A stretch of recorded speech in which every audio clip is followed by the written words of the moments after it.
Good afternoon, everyone. I'm Isabella Boudreau. This is Rachel Werdeman, and this is Gabrielle Boudreau.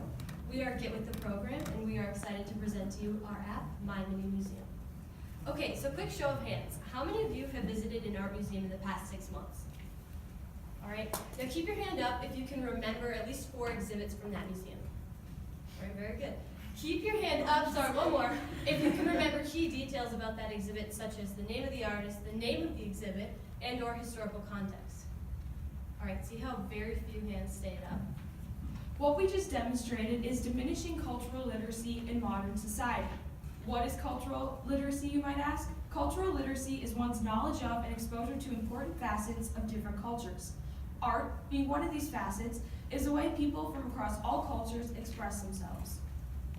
A study from the University of Arkansas demonstrates the importance of visiting art museums on cultural literacy.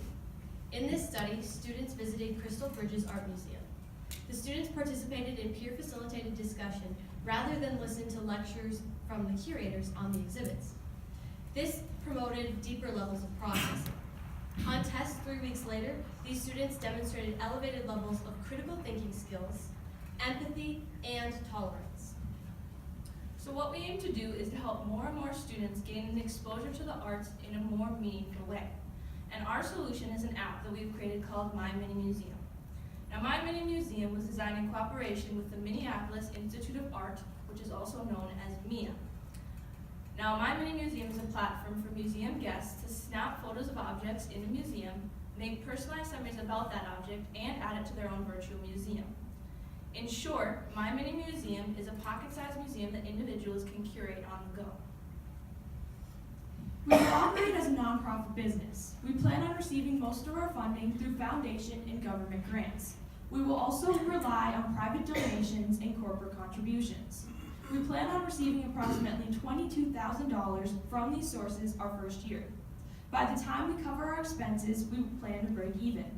Since we anticipate growth in years 2 and 3, we will continue to break even as our income and expenses will also increase equally with such growth. Now currently, there are 2 apps on the market that will be My Mini Museum's direct competitors, Smartify and Google Arts and Culture. Now neither of these apps show the same level of personalization or enrichment as My Mini Museum. Smartify allows their users to scan artwork, see information regarding that piece, and add it to their online gallery. Google Arts and Cultures offers a unique product with innovative technology. However, neither of these apps engage users in the same personalization and impactfulness as our app. Okay, so the American Alliance of Museums has found that approximately 55 million students visit museums each year. We will not begin to attempt to reach all these students at once, but we will attempt to reach 65,000 of these students. 65,000 students visit MIA annually, and therefore those are the individuals we will target first. We have conducted research and found that individuals gain greater comprehension when they can interact with the material they are studying on a more personal and meaningful level.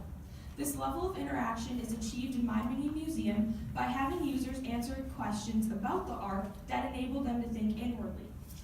In short, the questions in our app prompt the users to think about how they are immediately impacted by the art. This personal connection is what sets our app apart from any others currently on the market. So we plan to bring our app to market on January 1st, 2020. From now until that point, we will work on adding some features to our app that promote marketability, and we will also try to secure funding from private investors as well as corporate donations. Thank you. Any questions? Preparation went into this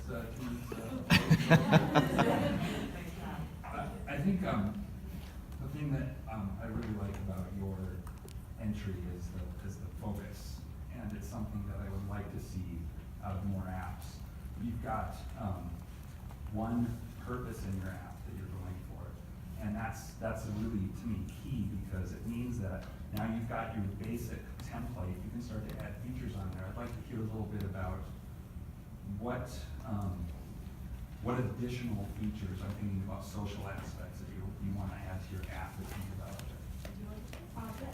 So we want to add a data retrieval function. So the artwork that the pictures of the artwork that you take, will stay in the app and it will keep it if you close out of the app or whatever, and a share function, so you can email other friends, family, classmates, whatever, your museum. And I'd just like to add to that, we also want to, with the data retrieval, we also want to include an aspect where you can pull information about that particular piece from the museum's database, so then it'll be a little bit more educational. I really liked the comparison chart that you included about your competitors. It really showed that you did a lot of research of what was available, and I really liked that. I had fun testing the app. I went around my house taking pictures of things I had hanging. When I went to fill in like how it made me feel and whatnot, one thing I would urge you to consider is removing the text fields and changing them instead to a checkbox or an emote icon or more sliders. That way you can better aggregate the data to get feedback to the teachers. But I know that you had also in your business plan plans to include more floors, because I ran out of photo spaces. For example. Yeah, and so we obviously, plan to have more floors available. But really nice Right. job. It seemed like you were looking to do that when I was looking at the code, is that right? Yeah, that's correct. Who's the app developing? I did all the coding. You did all the coding? Yes, yeah. Sorry to trample over that. Can I just ask you some of the challenges? I saw some challenges faced in that code, and I'd like to hear what you have to say about that. So probably the biggest challenge was our vision was bigger than Thunkable's capacity, really. We wanted to add so much more, but we were not able to or whatever because of our program that we used in Thunkable. But that was Okay. probably our biggest challenge. Okay. So I had, again, the marketing professor in the room. As you think about the way you're structured, it's different than some of the other apps in that you're a business selling to really another business for an end consumers. We call that B2B2C. Right. So that means you might think about kind of how you might separate when you go to launch this thing between launching to businesses, which might be museums, and might be the schools or other organizations that are bringing their students to a museum. Yeah. And then think about also that consumer, how do you get them engaged and want to share it and do things with it. So just, that was my one piece of advice, to think about those different levels of customers with Right. what you're doing. Great job. I really enjoyed your presentation. And also your Sean line, everything is very well thought out and detailed. Something I was curious about is how would you encourage users to engage in artwork revolving around cultures that are very different from their own versus people tend to be more connected to something that's like them? How do you push folks to go beyond that? Yeah, right. So I think that kind of will tie in with some of our features that we're adding on in the future. So, we really just want to, well, actually, the main issue is that kids aren't even getting to the museums.